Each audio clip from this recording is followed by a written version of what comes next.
to the last talk. We will listen to Professor Sanjay Gupta. He's professor of nephrology, and nowadays he works senior consultant nephrologist at Sultan Qaboos Hospital here in Salalah. He will speak about two interesting case discussion. We will let the discussion on the end of this session, and we will invite all speakers at the end of this session.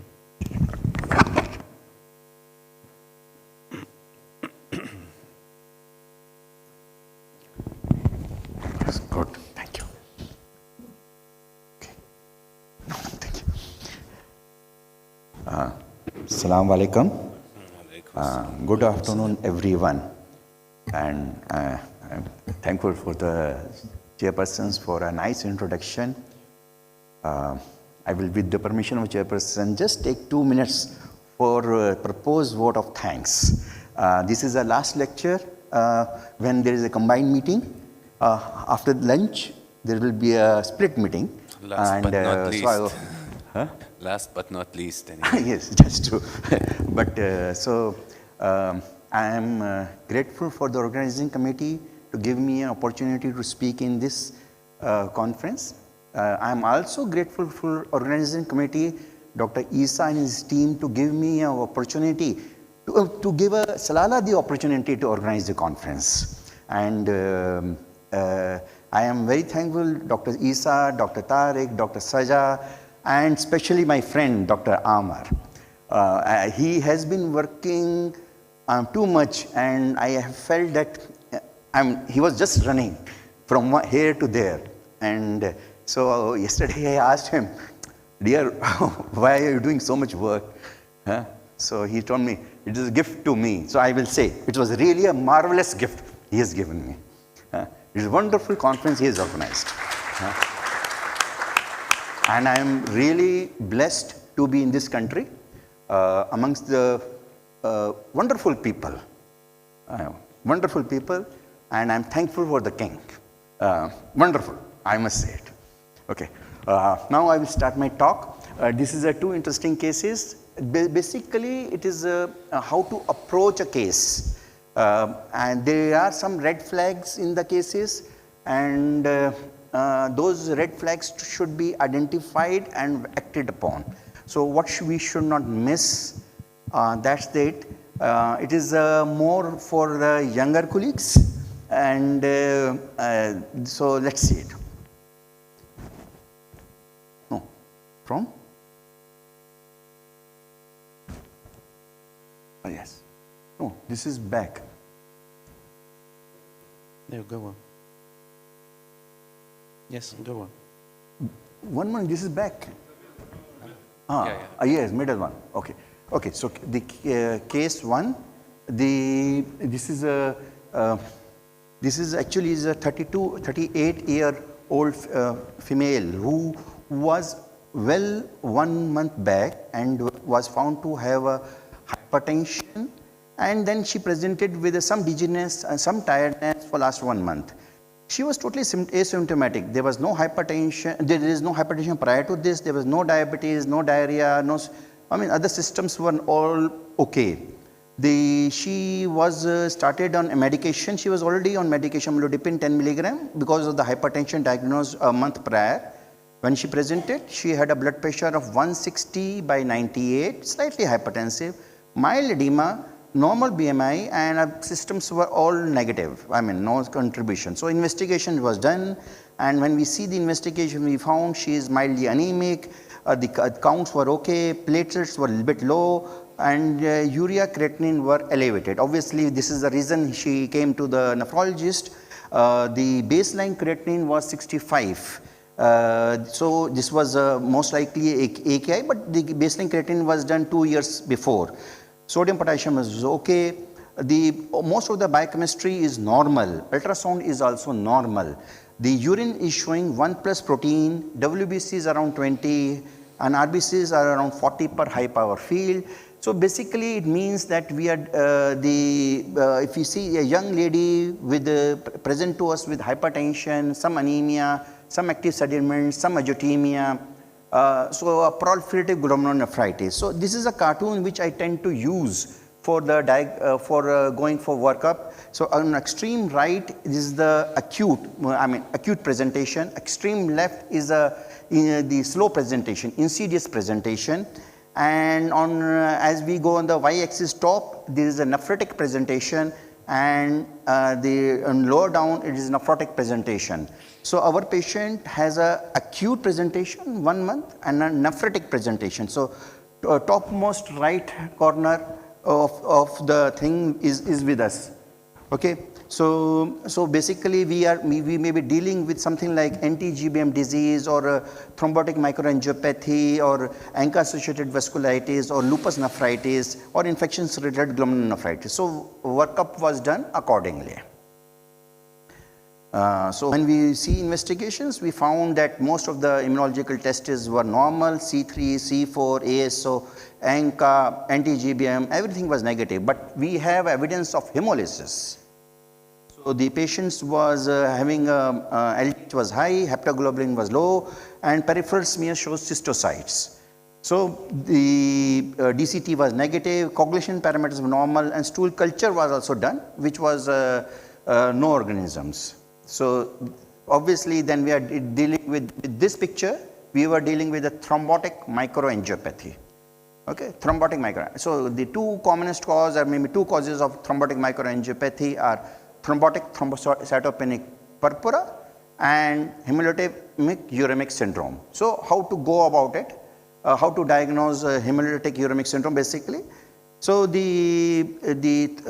before we go to hemolytic uremic syndrome, we must exclude this TTP, thrombotic thrombocytopenic purpura, and for this we require a test known as ADMTS13. This is important because the treatment for TTP is different and mortality is high. So treatment for the TTP is usually plasma exchange plus steroids, rituximab, and there is a new drug by name of caplacizumab, which is an anti-volibrand protein, immunoglobulin, and that prevents platelet aggregation. But since the test for ADMTS takes 13 takes time, so people have developed some score to exclude TTP, and that score is one is a French, other is a plasmin score, and basically they use platelets and creatinine and ANA. So if the platelets are very low and creatinine is not very high, then it is suggestive of TTP. So in this case the platelets were not very low, they were above 100, and the creatinine was more higher, it is around 300 or so. So we could exclude that we are not dealing with the TTP. So the diagnosis was made. So this was the stool sample was negative, the test all were negatives. So diagnosis of atypical HUS was assumed. Okay. So what is the treatment approach to this atypical HUS? We just give supportive care, plasma exchange steroids, plasma exchange and immunotherapy, or C5 complement inhibitor therapy. So nowadays the thing is this C5 complement inhibitor therapy. Earlier people have used plasma exchange with immunosuppression, plasma exchange with steroids, but nowadays it is a C5 complement inhibitor therapy. So this is it. So in this patient the ADMTS13 report came, which was normal. So eculizumab was started, and 2 months after start of eculizumab, renal functions completely normalized, creatinine became 98, the protein became trace, and cells were nil. The genetic analysis was done and it was all negative, including factor H, any mutation factor H, I, B, C3, membrane cofactor. So after 5 months of counseling, after 5 months of treatment, she was counseled to stop the treatment, and she accepted discontinuation treatment, and now for last 6 years she is doing well.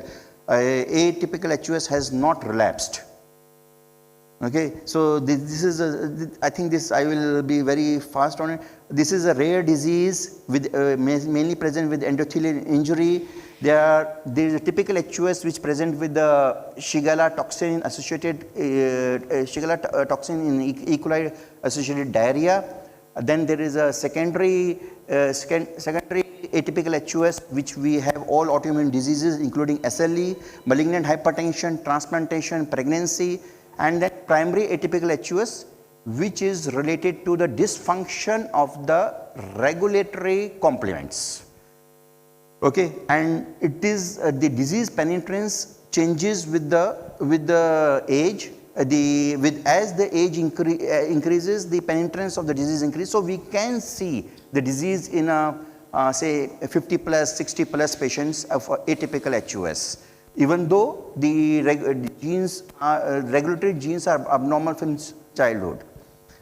So this is another cartoon to classify the HUS and TMA. If TMA, we see the presence of hemolysis, then ADMTS3 is present or not. If it is absent, then it is HUS. We do stool culture is negative, then it is atypical HUS. On the extreme left is a primary HUS which is complement regulatory protein dysfunction. On the right side are the secondary causes. So this was a primary atypical HUS and this is, so atypical HUS is a rapidly progressive disease and 50% of them goes into the dialysis in within 12 months. These very non-specific symptoms like our patient, and the around 50% of the patients have a complement regulatory dysfunction alternative pathway, and diagnosis is challenging as there is no specific test for this. Okay, I think I will skip. So learning points are in this. The kidney biopsy is not essential. C3, C4 are likely to be normal, as in this case. The trigger is not apparent. What triggered it? Thrombocytopenia is commonly mild, 100, 110, 120 when it. Eculizumab results in rapid improvement in lab parameters, target organ injury and patient condition. So this, person, we should be aware of this condition. As an adult nephrologist, at least I tend to diagnose it is less. I think pediatric nephrologists, they tend to diagnose more often than adult, but I think we'll keep seeing such cases. Now I will come to the second case. The second case is again a 60-year-old lady with hypertension, diabetes for nearly 25 years, presented with the dizziness and lethargy over a period of several days.